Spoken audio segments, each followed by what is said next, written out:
Hello dear friends, मैं अभय सिंह राणा रुद्रांश दुर्ग। दोस्तों, छत्तीसगढ़ सामान्य अध्ययन के तहत आज हम आपको एक नया विषय छत्तीसगढ़ की लोक कलाएं और लोक जीवन तथा संस्कृति को केंद्रित राज्य के लोक नाट्य पंडवानी पर प्रकाश डाले जा रहे हैं।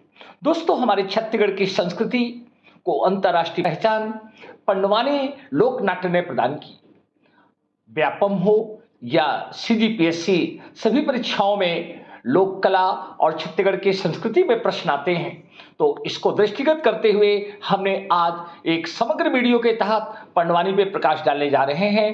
पंडवानी क्या है, पंडवानी के प्रमुख कलाकार क्या हैं, इसकी कौन कौन सी शैलियां हैं, आइए देखिए।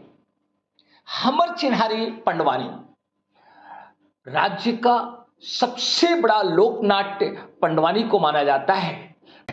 छत्तीसगढ़ के लोकनाट्य पंडवानी छत्तीसगढ़ की लोक संस्कृति का प्रतिनिधित्व पंडवानी करती है, जो राज्य की लोक कलाओं को अंतर्राष्ट्रीय पहचान प्रदान करती है।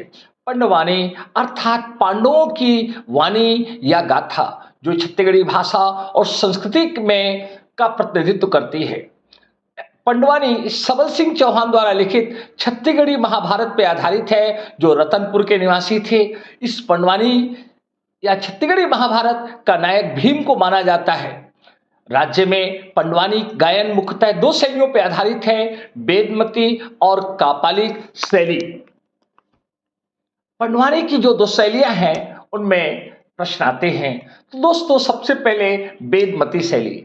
वेदमती शैली जिसका आधार है शास्त्र संगत। वेदमती शैली खड़ी भाषा में सबल सिंह चौहान द्वारा लिखित महाभारत के पद रूप में है। वेदमती शैली एक ऐसी शैली है जो नियम, उपनियम आदि का पालन किया जाता है, इसलिए इसे हम classical style of the Pandavani भी कहते हैं। वेदमती शैली के गायकों में गायक बैठकर पंडवानी गायन करते हैं।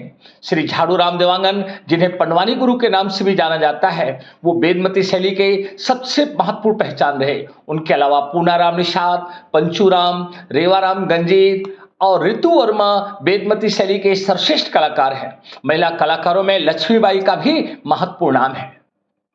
कापालिक शैली। दोस्तों, पंडवानी की यह दूसरी शैली जो वर्तमान में सबसे लोकप्रिय है। पंडवानी की यह शैली वर्तमान में सबसे लोकप्रिय शैली है। कापालिक शैली ये वाचक परंपराओं पर आधारित है। इस शैली में खड़े होकर तंबूरा लेकर गायक अभिनय और भावभंगिमा के साथ गायन करते हैं। कापालिक शैली का तात्पर्य होता है कि गायक के मन है स्थिति या उसके दिमाग में तत्काल आने वाले विचारों को केंद्र में रखकर पंडवानी का गायन करना। कापालिक यानी माथा या कपाल और उससे आधारित, इसलिए इसे कापालिक भी कहा जाता है। कापालिक शैली को लोकप्रिय बनाने और राष्ट्रीय अंतर्राष्ट्रीय पहचान देने का श्रेय पद्मश्री पद्मभूषण तीजन बाई को जाता है। कापालिक शैली की विख्यात गायिकाओं में तीजन बाई, शांतिबाई चेलक और उषा बाले का नाम आता है। झाड़ू राम देवांगन छत्तीसगढ़ में पंडवानी गुरु के नाम से सुप्रसिद्ध। पंडवानी को पहली बार अंतर्राष्ट्रीय पहचान प्रदान करने वाले झाड़ू राम देवांगन दुर्ग जिले के बासिन ग्राम के निवासी थे। बाल्यावस्था में ही लोक गायन से लगाव रहा। प्रारंभ में देवी जस गायन, जवारा गायन, फाग आदि गायन करते रहे, किंतु समय के साथ इन्होंने रतनपुर के सबल सिंह चौहान द्वारा लिखित छत्तीसगढ़ी महाभारत का अध्ययन और पठन किया और उसी को आधार बनाकर इन्होंने वेदमती शैली में पंडवानी गायन की शुरुआत की। वेदमती शैली में आपके शिष्यों में पूनाराम निषाद और प्रभा यादव का महत्वपूर्ण स्थान रहा। दोस्तों, हम आपको पंडवानी सिर्फ स्लाइड के माध्यम से नहीं, जो महान कलाकार हुए उनके क्लिप्स और वीडियो के माध्यम से उस शैली को आपको दिखा रहे हैं। इसको देखिए और समझिए। देखिए झाड़ू राम देवांगन, उनके ये शैली। महतारी के हाथ में खाए में ज्यादा अच्छा लगता ही मोला खवा दे। केला छिलिस रागी और गुदल फेंक दिस और छिलकल खाओ कहीं के कहना लागे। श्रीमती तीजन बाई भिलाई के गनियारी गांव में जन्मी। छत्तीसगढ़ राज्य के पंडवानी लोकगीत नाट्य की पहली महिलाकार जिन्होंने इसे अंतर्राष्ट्रीय पहचान दी। तीजन बाई वो पहली महिला थी जिन्होंने कापालिक शैली में पंडवानी का प्रदर्शन किया। उनकी ठोस लोक नाट्य वाली आवाज, अभिनय, नृत्य और महाभारत के पात्रों को भाव भंगिमा के साथ प्रस्तुत करने की उनकी शैली ने इसे एक विशिष्ट पहचान प्रदान की। भारत सरकार ने डॉक्टर तीजन बाई को पद्म भूषण, पद्मश्री जैसे राष्ट्रीय सम्मान प्रदान किए। तीजन बाई की कापालिक शैली को और उनके पंडवानी गायन को हम इस वीडियो क्लिप के द्वारा देखेंगे और समझेंगे कि कापालिक शैली में गायन क्या होता है और इसका प्रारंभ कैसे होता है।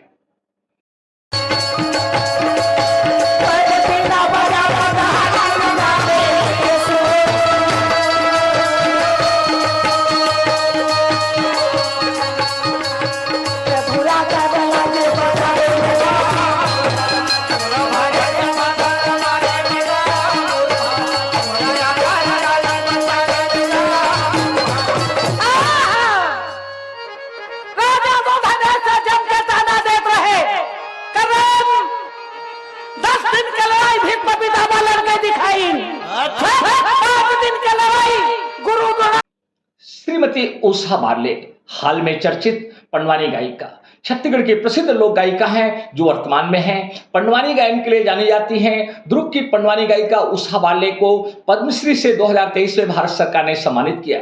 सुप्रसिद्ध पंडवानी गायिका पद्म विभूषण तीजन बाई ने ही उन्हें पंडवानी की शिक्षा और प्रशिक्षण प्रदान किया।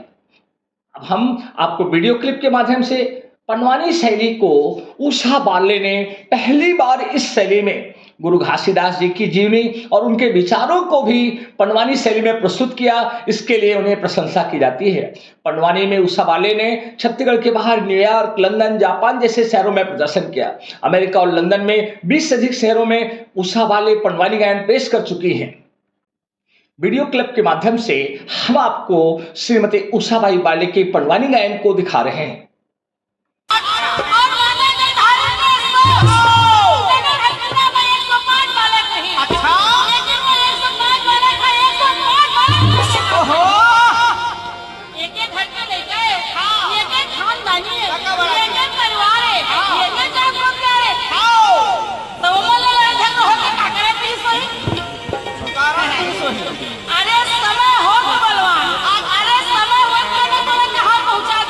श्रीमती ऋतु वर्मा अगस्त 1989 से विदेशी मंच पे अपना पहला कार्यक्रम प्रस्तुत किया।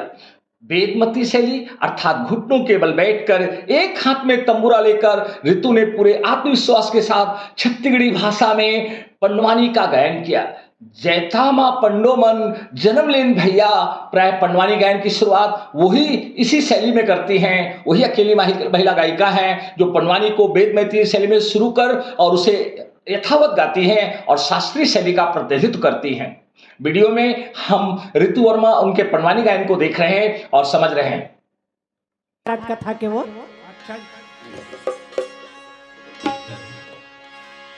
प्रेम से बोलो वृंदावन में हरि लाल की जय। मोरे सना ना ना ना ना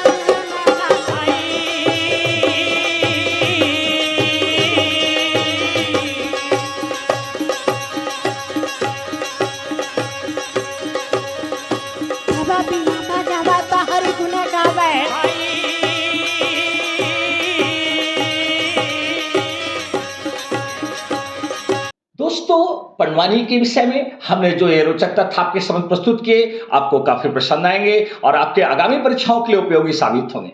Thanks for watching. If you like this video and think it's helpful for you, please like, share, subscribe and don't forget to press bell icon. हम आभार व्यक्त करते हैं उन सभी महान कलाकारों के जिनके वीडियो क्लिप को हमने आपकी शिक्षा के लिए इस वीडियो में जोड़ा है। धन्यवाद।